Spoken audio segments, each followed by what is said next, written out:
This wasn't supposed to be a current events episode. It was supposed to be a history/geography episode, but just please bear with me for just a moment or two because we need to talk about this thing with the missing submarine. As you may know, there's a Russian submersible that's gone missing during a dive to the wreck site of RMS Titanic. 3 crew members on board and a couple of wealthy tourists, a British billionaire and his companion, according to reports.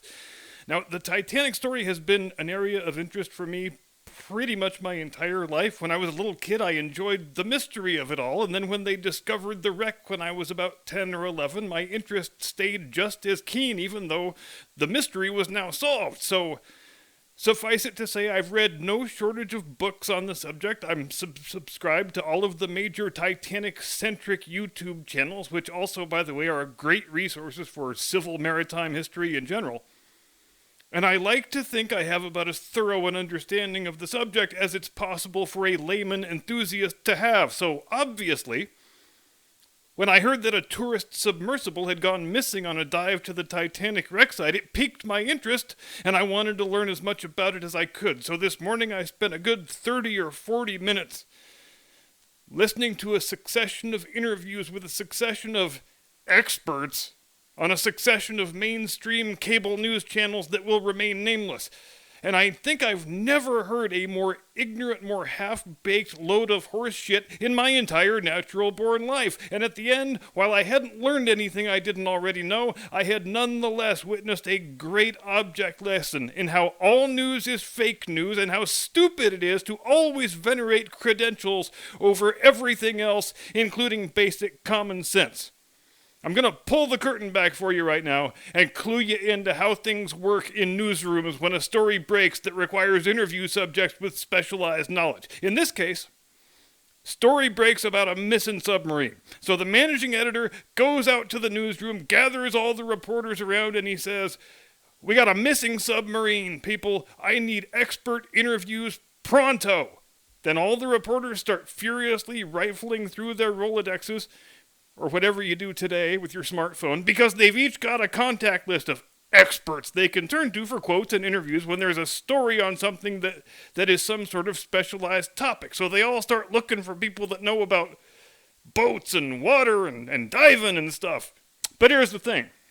You don't want your interview experts to have actual expertise on this actual subject. You just want to be able to introduce them in such a way that implies they know what the hell they're talking about, even if they don't. So if you can bring on a guy and say, "This guy has 35 years of underwater experience in the military," that is freaking perfect. You want this guy to be smart enough to sound impressive, but also ignorant enough that he is willing to engage in wild speculation. Why?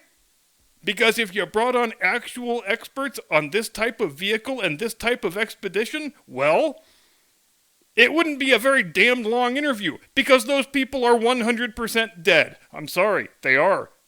They lost voice communications after an hour and 45 minutes, which means they were only halfway to the bottom, and the locator beacon stops pinging at the exact same moment, which would suggest pretty strongly that there was a sudden and total loss of main power and auxiliary power. And in every other case in history where there's been a total loss of communication with a deployed submarine, it's because the vessel had a structural failure and lost hull integrity. Scorpion, Thresher, K-129, Kursk, you can go right down the list and it is the same story every time. Yet here I am, listening to these interview subjects who are described as experts, giving some of the most nonsensical, convoluted, downright laughable analysis you could ever imagine. This one guy actually proposes with a straight face that, well, maybe they got entangled with the wreckage of the Titanic and they're stuck down there now. Dude? Did you miss the part where they lost comms at the hour and 45-minute mark when they were barely halfway to the bottom? And that's your expert analysis? They got entangled in the wreckage? You're serious? The only thing missing from this embarrassing shit show, frankly, was Don Lemon asking what the chances are that the submarine got eaten by a black hole. All right, the rant's over. Let's get on to the fun stuff. Jim Eagle?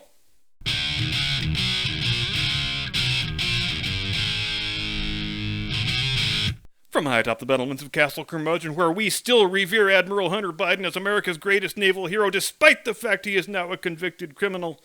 Good evening, Mr. and Mrs. America, and all ships at sea. Welcome to the program. I'm your eponymous host and humble servant. And there is much that one can discern about European history over the course of hundreds of years just by looking at the place names in North America, and not to mention American history. For starters, you can trace 175 years and 8 generations of the English and then the British monarchy just by the names both of and in the southeastern United States. When Sir Walter Raleigh became the first man to claim a chunk of this continent for the English crown, he couldn't very well name it Elizabethia, because that seems a little bit unwieldy. And he couldn't very well name it Good Queen Bess Land, though she probably wouldn't have minded that too much. So he decided to go the more dignified route by naming the place after a thing that the Queen claimed to have never done with her vagina, which, it has to be said, she also didn't mind too much. And thus, Virginia got its name. 26 years later, when it was time to try and establish the first permanent English outpost in the New World, well, Queen Elizabeth was dead nearly a decade already, and there was now a flamboyant gay Scotsman on the English throne, which is now the British throne, named James I, or James VI for you jocks in the audience. And so they named the place Jamestown. But our man James knew that part of his job was gritting his teeth and taking one for the team every now and then, because what's the point of putting a Scotsman on the English throne if he is just going to be a one-off? So he manages to copulate with his wife a sufficient number of times, probably by closing his eyes and pretending she was a dude, to produce not one but 2 future British kings. So when it came time to name the next North American colony, the elder of these, our good friend Charles I, he's on the throne by then, and the land of Carolina is born. Oh, but wait, not so fast. It's actually not quite that simple in the case of Carolina. Carolina actually got its name from the French all the way back in the early 1570s, when some explorers briefly went ashore and claimed the land for Charles IX, who was then King of France and Navarre. But the French didn't stick around and try and start a colony or anything. This was strictly a flag and footprints exercise. So they planted the French royal standard, made a little plaque to mark the spot, and they were gone as quickly as they had come. It wasn't until over half a century later that the English came around looking to start a new colony, since Virginia was firmly on its feet now and seemed to be doing pretty well. Naturally, they didn't have any intention of honoring France's territorial claim from 1570 whatever. So the first order of business was, let's give this colony a proper English name. We'll ditch the stupid French name and rename the thing after our own king, whose name is Charles I. Well, shit. All right, maybe let's just keep the name after all, since it's already got the name that we would have given it anyway. We'll just pretend the damned Frenchies were never here. Nobody will know the difference. And so too is Maryland born around the same time. Or Maryland for our British viewers. Now, I used to think, as I think lots of Americans do, that Maryland was named for Queen Mary I. But au contraire, mes amis, Maryland is actually named for Queen Henrietta Maria, consort of the aforementioned Charles I. Carolina was already taken, so what the hell do you do? Frankly, though, I think it would have been a bolder move to not resort to the middle name and just call the place Henriettastan. Now, New York, as we know, was first a Dutch colony called New Amsterdam, but when the English arrived and duly threw out the Dutch, they renamed the place after James, Duke of York, younger brother to King Charles II, who became King James II after Big Brother was deposed, before then being deposed himself in favor of William and Mary. And yes, that's why we have a William and Mary College in Virginia, in case you were wondering. And if you always thought New York was named for the city of York in England, consider yourself disabused of that erroneous belief, dear viewer. But wait, I hear you say. Didn't we just jump from Charles I to Charles II? Wasn't there a whole bloody civil war and a regicide and 12 years of Republican England in there somewhere? Why, yes. Yes, there was. In fact, it might surprise you to learn that the final battle of the English Civil War was actually fought all the way over here in North America on Thursday, 25 March 1655, the Battle of the Severn. Fought almost directly on top of the future site of the U.S. Naval Academy in Annapolis, in which 175 parliamentarian roundheads faced off against 130 royalist cavaliers in the first ever military action in which Americans fought against other Americans. But wait, I hear you say. Didn't the English Civil War end in 1652? Why are we still fighting battles in 1655? And to that I say, look, when it takes a minimum of 6 months to send a letter back to the mother country and receive a reply, the course of political events moves a bit more slowly. So it's entirely possible that the combatants in the Battle of the Severn didn't know they were fighting a war that ended 3 years previously. And that battle, which it's really more of a skirmish than a proper battle per se, well, it went about the same way that the larger war did back home in England, which is to say, the Roundheads kicked the ever-loving shit out of the Cavaliers. For the Royalists, the Butcher's Bill was 17 killed, 32 wounded, 4 captured and executed. For the Parliamentarians, 2 killed, and that's it. And if you ever wondered why the University of Virginia's sports teams are called the Cavaliers, I think you know the answer now. Meanwhile, back in Britain, the Stuart Restoration happens in 1660, whereby Charles II ascends the throne, a story we've previously covered in a different video.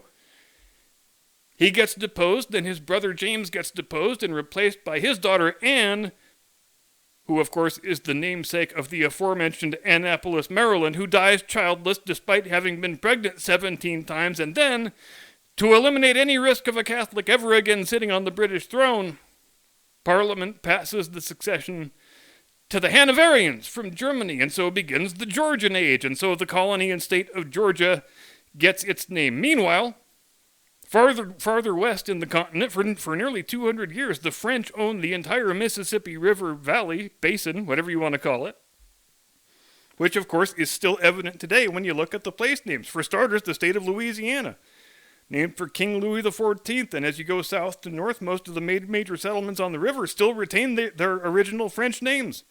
New Orleans, Baton Rouge, Cape Girardeau, La Ruche, St. Genevieve, St. Louis, Des Moines, Dubuque, La Crosse, all the way up to St. Paul. Same deal on the west coast, too. A whole string of Spanish Catholic place names tell you the history of the Franciscan friars and the missions they built. San Diego, San Luis Rey, San Clemente, San Juan Capistrano, Santa Barbara, San Luis Obispo, San Francisco, which I think is Spanish for I think I have poop on my shoe, and so on.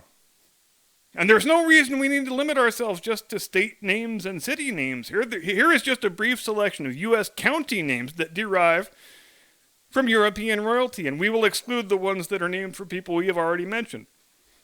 Charlotte County, Virginia, and also, obviously, the city of Charlotte, North Carolina. For Queen Charlotte, consort of George III. 4 states have a Cumberland County in honor of Prince William, Duke of Cumberland, uncle to George III and brother to Frederick, Prince of Wales. Brunswick County, Virginia, in honor of King George I, Duke of Brunswick-Lunenburg, being one of his German titles. Frederick County, Virginia, named for Frederick, Prince of Wales, eldest son of King George II, who predeceased his father and thus never ascended the throne. There are 4 orange counties on the East Coast, in New York, North Carolina, Vermont, and Virginia, named for King William III, whose Dutch title was Prince of Orange. Queens County, New York, and the borough of Queens, for Queen Catherine of Braganza, consort of Charles II. Prince George County, Maryland, for George of Denmark, consort to Queen Anne. Louisa County, Virginia, for Princess Louise, daughter of King George II and Queen of Denmark and Norway, as consort to King Frederick V. Henrico County, Virginia, in honor of Henry Frederick, Prince of Wales, eldest son of King James I.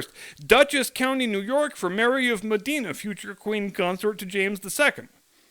And we could go on at some length. Hell, we could go on for hours, but you get the point. Especially as it relates to Virginia, where you would be hard-pressed to find really any county names that are not in honor of some British royal personages from the 16th through the 18th centuries, which stands to reason, since Virginia was the first government-sponsored English colony in the New World. The Puritans up in Massachusetts, they were operating more independently, no royal charter up there to speak of. They didn't have much interest in naming things after kings and queens and dukes, since they immigrated to the New World in the first place to escape what they saw as the religious persecution that the crown was causing them to suffer. So while in Virginia and Maryland and the Carolinas, pretty much every single thing is named in honor of some royal family member, you don't really see any of that in Massachusetts and Connecticut and New Hampshire and Rhode Island. They tended to either stick with the pre-existing Native American place names, as in the case of the state of Massachusetts itself, or to name things as an appeal to the good graces of God, as in the case of Providence, Rhode Island, or to name things after the places that they used to live in the old country, like Plymouth Colony itself. The Puritans were obviously the same sect that produced Oliver Cromwell and his cohort, so they had a long history of mistrusting the crown and the Parliament, because they thought, not entirely incorrectly, that both institutions were out to persecute them. It's only barely 20 years between the establishment of Plymouth Colony and the outbreak of the Civil War back home, so the attitudes that culminated in that armed conflict were already well and truly ingrained. And it's thus no accident that when the final battle of the English Civil War took place here in North America, the front lines were in Maryland. Pretty much everybody who lived north of that spot was a Puritan who supported Cromwell and the Roundheads, and pretty much everybody who lived south of that spot was unflinchingly loyal to the crown and the monarchy. And we would wind up retaining that geographic line of public opinion all the way through the outbreak of our own Civil War, 205 years after the Battle of the Severn was fought, even right up to the present day. The prevailing attitudes north of Maryland tend to be starkly different from the prevailing attitudes south of Maryland. And you know what else we learn about the history of our own continent and country by just reading the place names? We learn what a wondrously diverse society we are and have always been. On one side of the country, most of the place names are in Spanish. On the other side of the country, most of the place names are in English. In the middle, most of the place names are in French. And right up into the 19th and 20th centuries, new waves of immigrants were assigning their own place names to the settlements that they established. So you get cities with names like Germantown and King of Prussia and New Madrid and Palermo and Milan and Florence and what a lazy, dishonest reading of history to reject all that diversity and teach present-day school kids that the English and the Spanish and the French and the Germans and the Scots and the Irish and the Italians are all a part of some amorphous blob of humanity called white people. And that all their cultures are indistinguishable from one another, and the only reason any of them came to these shores was to oppress and marginalize non-white people. There's a highly specialized term for readings of history like that, and it's called bullshit. I'm looking directly at you, NikoleHannah-Jones, and all other fake historians who traffic in bullshit history.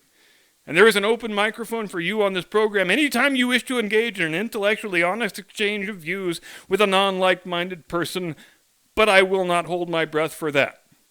And besides, you've probably got some fancy red carpet premiere to go to, since you're so oppressed and marginalized and all. Thank you very much indeed for your kind attention. Hope you enjoyed the video. Do feel free to subscribe if you're feeling frisky. Have a great day and a pleasant tomorrow. See you next time. Do not comply. Get off my lawn.